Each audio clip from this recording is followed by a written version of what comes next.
tá começando mais um Conexão Viva Bem. Toda semana a gente tem aqui convidados super especiais e muitas dicas para ajudar você a cuidar da saúde de forma descomplicada. E hoje a gente vai falar sobre suor, algo que a gente não fala muito normalmente, mas que incomoda muita gente em dias de calor e algumas pessoas o ano inteiro. Para falar sobre esse assunto, tá aqui comigo no estúdio a dermatologista, que é membro da Sociedade Brasileira de Dermatologia e da Sociedade Brasileira de Cirurgia Dermatológica, doutora Adriana Vilarinho. Bem-vinda, doutora. Muito obrigado pelo convite, parabéns aí, né, do novo programa, parabéns. Obrigada, que delícia ter você. E também tá com a gente a Dani Hipólito, que é a ginasta brasileira que mais participou de Jogos Olímpicos. Ela esteve em 5 edições e ela também esteve em 4 realities de TV. Dani, que bom ter você aqui com a gente hoje. Eu que agradeço, Mari. Olha, de fã para fã, né? Porque também fiquei sabendo que você é minha fã. Tô torcendo muito, porque eu sempre fui fã do seu trabalho. E poder te ver na ativa de uma maneira tão leve, tão sorridente, é maravilhoso. E sim, eu acho que o suor, ele é pouco falado sobre as pessoas, mas incomoda bastante. Como é que incomodava você? Me conta um pouquinho, assim. Nas competições, obviamente, que a gente te via suar, né? Claro, você tava ali na ativa total. Mas me conta, você se incomodava com pizza debaixo do braço, por exemplo? Então, na verdade, eu sou de suar pouco, mas o pouco que eu suo me incomoda bastante. Mas o meu maior incômodo é entre as pernas, porque às vezes fica nos movimentos que a gente faz durante a execução da ginástica, a gente tem essa coisa de ficar realmente roçando um pouco a perna uma na outra por conta do salto ginástico, por conta das acrobacias. Então, era uma coisa que me incomodava bastante. E às vezes chegava a ficar um pouco vermelho e alergia mesmo, por conta do contato, né? Uma perna com a outra. Essa fricção, né, de uma coxa na outra. A Dani é super magrinha, né, mas quem tem um pouco mais de coxa, às vezes até de caminhar na praia, né, começa a sentir essa assadura no meio da perna. Isso é uma alergia? Isso é provocado pelo suor? É pelo atrito? O que causa isso? Então, no caso da Dani, né, que é magrinha, na verdade não é uma alergia. Normalmente existe uma proliferação de fungos e pode também estar associada à proliferação bacteriana, porque o suor fica acumulado naquela região e facilita o crescimento de fungos e bactérias. Então dá tipo uma micose nessa região que fica um vermelhão, descama, tem algumas vezes até que faz umas bolinhas de pus. E quando a pessoa tem um pouquinho mais de sobrepeso, o atrito realmente, além de ter a proliferação das bactérias e fungos, também acaba machucando a pele. Então, às vezes, precisa realmente de um tratamento específico para a região. E para a prevenção, tem alguma coisa para fazer antes? Prevenir, parar de suar nessa região, só existe realmente alguns cremes antiperspirantes, a aplicação de toxina botulínica, que para a sudorese no local, e eu sempre oriento muito a higiene local, isso é super importante. Então, manter bem higienizado, usar um sabonete antisséptico,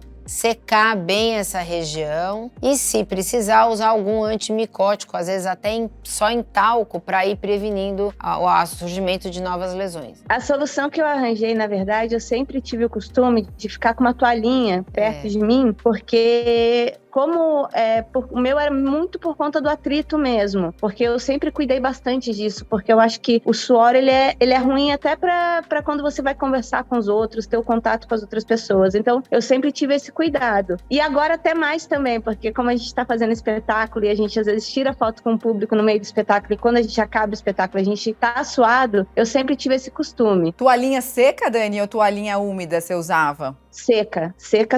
É muito comum quem sua até muito nas mãos ou na testa, as pessoas sempre carregam uma toalhinha sequinha, branca, para secar realmente o suor. Ajuda, né? Agora, quando é que o suor de fato pode ser um problema? Então, quando ele é excessivo, realmente quando o paciente queixa isso aí, olha, eu transpiro muito, eu fico sempre com pizza, eu molho muito, eu preciso sair com uma outra camiseta, uma outra camisa, homem que usa terno, hoje mais, né, em casa ninguém tá usando tanto, mas as pessoas queixam que durante o dia tem que trocar roupa. Isso já mostra que é um suor excessivo. E aí vale a dica, enfim, além dessas coisas práticas do dia a dia de carregar a toalhinha, como a gente falou, ou uma roupa extra, o tratamento nesse caso seria também a toxina botulínica para parar o suor? Então, cada caso é um caso, depende. Então, primeira coisa, você tem que investigar por que a pessoa sua tanto. Existem alguns medicamentos que aumentam muito a sudorese, alguns antidepressivos, alguns hormônios, existem alguns alimentos que aumentam muito a sudorese, tem algumas doenças, até o câncer mesmo, pode ser um sinal de uma sudorese excessiva. Lógico que nem toda sudorese excessiva pode ser um sinal de câncer. Que horário a pessoa sua mais? Então tem que investigar para a gente tentar tratar a causa. Beber mais água ajuda bastante, alguns alimentos ajudam bastante a reduzir essa sudorese. E dependendo da região, existe toxina, creme com antiperspirante e até a cirurgia, né? Que você faz uma secção do gânglio simpático e a pessoa realmente para de suar em algumas regiões. Ô Dani, você consegue reparar, por exemplo, que tipo de alimento te deixa mais propensa a suar mais? Ou até se na sua fase, por exemplo, de ciclo menstrual, se tem alguma fase que você sua mais que outra, você consegue reparar isso ou não? Eu não consigo reparar, porque como eu sempre fiz muita atividade física, às vezes a gente não sabe essa diferença. Hoje em dia que eu tô um pouco mais tranquila na transição de carreira, muitas vezes é realmente muito mais pelo excesso do físico mesmo, da movimentação.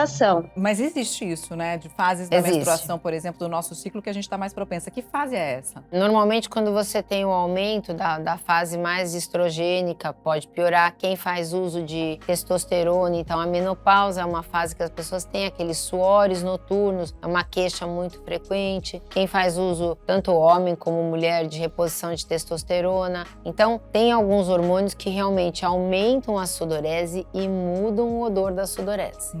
Então, isso você tem que ficar sempre atenta. É porque, como atleta, muitas vezes a gente usa a parte de suplementação alimentar.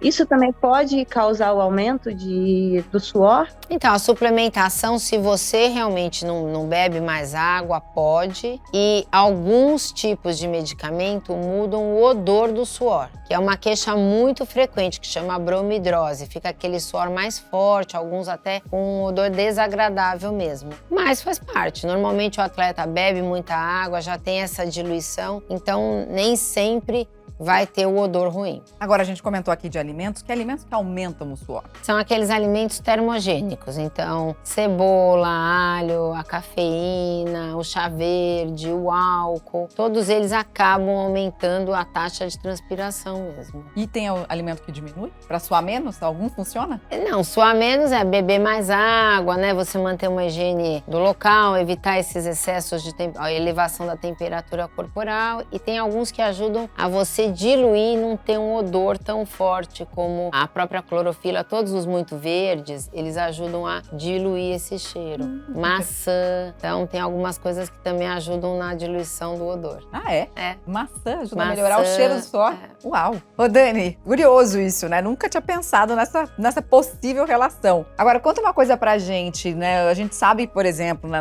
na ginástica, se a mão suar demais, o atleta pode até cair, né? Você já sofreu alguma queda por causa de excesso de suor? Por causa do suor, não. Até porque das ginastas eu acho que eu sou a que menos transpiro nos treinamentos. Mas a gente também tem o magnésio, né? Que é aquele famoso talquinho que a gente passa na mão. Ele ajuda bastante a segurar esse suor. Lógico, muitas vezes ele não é o suficiente, mas ele pelo menos já dá uma proteção e uma segurança maior pra gente. Isso é uma dica que as pessoas podem usar em casa também? Esse talquinho, esse pó, esse magnésio? Pode usar, sim. Tanto que tem alguns talcos mesmo, antiperspirantes, que as pessoas passam na mão, pra pelo menos reduzir isso aí, né? Mas pode passar nas axilas, pode passar nas mãos, pode passar em qualquer lugar. Não tem contraindicação? Não. Estando bem limpo, o negócio tem que estar com a mão bem limpa, né, Dani? A axila bem limpinha. Isso. A gente já falou aqui dos tratamentos, né, em relação ao suor. Quando que de fato é o caso de uma cirurgia? Tudo depende do quanto incomoda o paciente. Eu sempre conto uma história de um arquiteto que vinha no consultório e fazia toxina nas mãos porque ele não conseguia terminar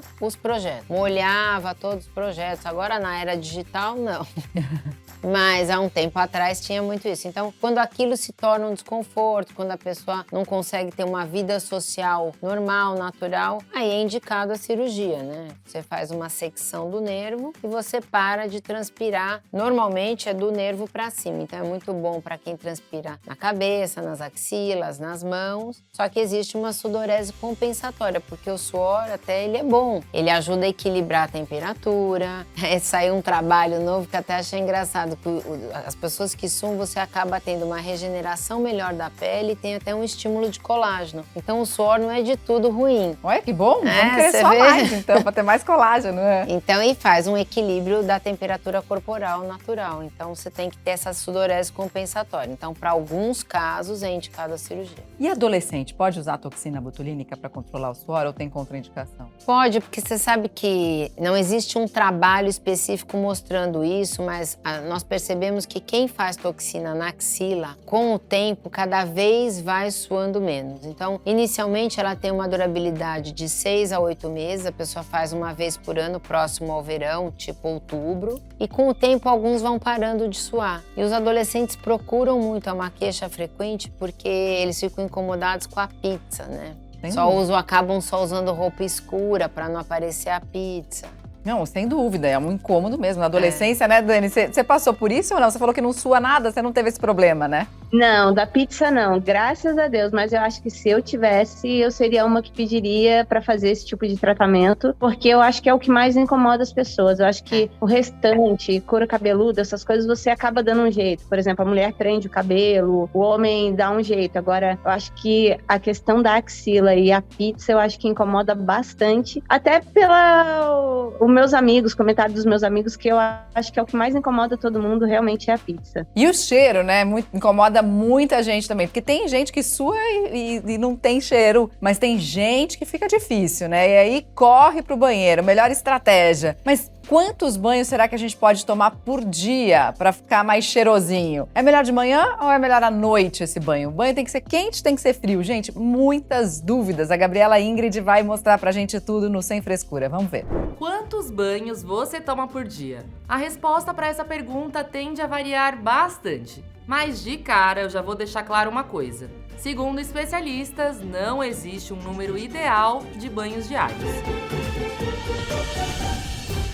Esse é um tema que leva em conta uma série de fatores que variam de pessoa para pessoa e também são afetados pelo ambiente. Por exemplo, é natural que a gente tome mais de um banho em dias mais quentes ou em épocas do ano que a temperatura é mais elevada. Por outro lado, no frio, a tendência é que esse número diminua. Outro fato é o tipo de atividade diária que a gente faz. Pessoas mais sedentárias que ficam em casa a maior parte do tempo tendem a tomar menos banhos do que aquelas com uma vida mais ativa, que praticam exercícios ou se deslocam com frequência. Nesse último caso, também é preciso contextualizar com a pandemia, quando o ideal é tomar um banho quando se chega em casa depois de passar períodos mais longos na rua. Outro fator totalmente pessoal é o horário.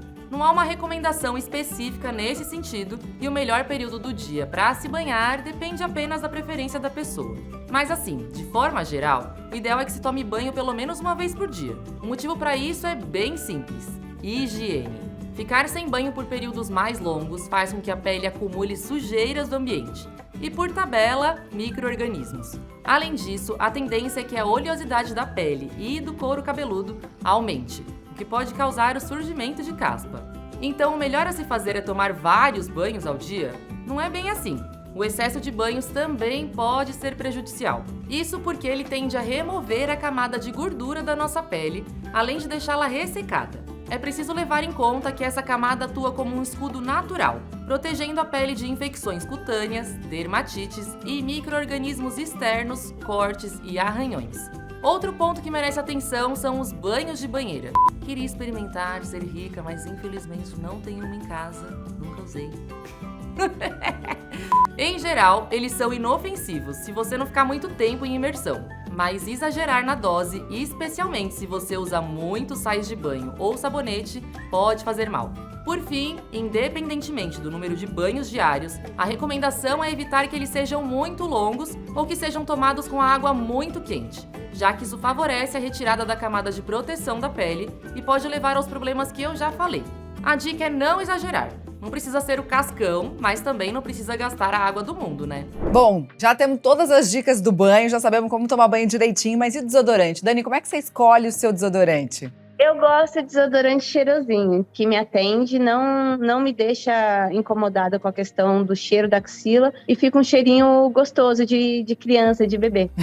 Eu já sou do desodorante sem cheiro Eu total. também. Eu gosto sem cheiro, eu prefiro sem cheiro. Mas não tem diferença do ponto de vista da eficácia, né? Não, nenhuma. Só porque tem gente que não gosta que misture com o perfume do hidratante ou o perfume da pessoa mesmo. Tanto faz.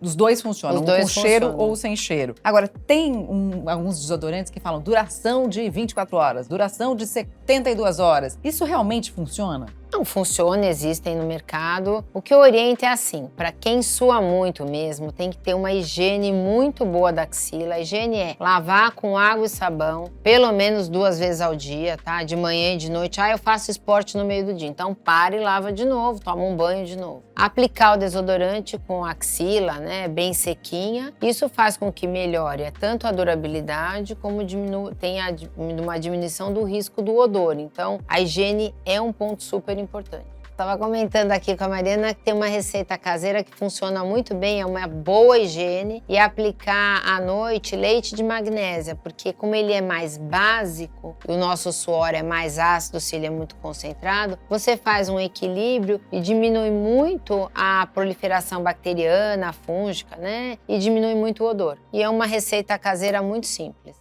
Alguma outra dica para diminuir cheiro? Alimentação, comer mais verdes, beber muito mais água, manter uma higiene, e algumas pessoas precisam usar realmente cremes com substâncias bacteriostáticas, fungicidas, para diminuir também a proliferação bacteriana e fúngica do local. Dani, tem mais dúvida, não? Não, a gente sempre fica com uma dúvida, mas eu acho que consegui sanar todas as minhas dúvidas nesse momento. Obrigada pela sua participação, foi uma delícia ter você aqui. Muita sorte nessa transição de carreira aí, tudo de bom para você, viu? Beijo, Eu que Dani. agradeço. Muito obrigada aí, doutora. Muito obrigada por ter tirado as minhas dúvidas. E, Mari, sucesso sempre. Obrigada, obrigada. Bom, gente, suando ou não, a gente tem muitas dicas aqui para você aproveitar o seu dia a dia. E a gente se vê em breve. Obrigada, viu, Obrigada doutora? a você. Obrigadão. Um beijo.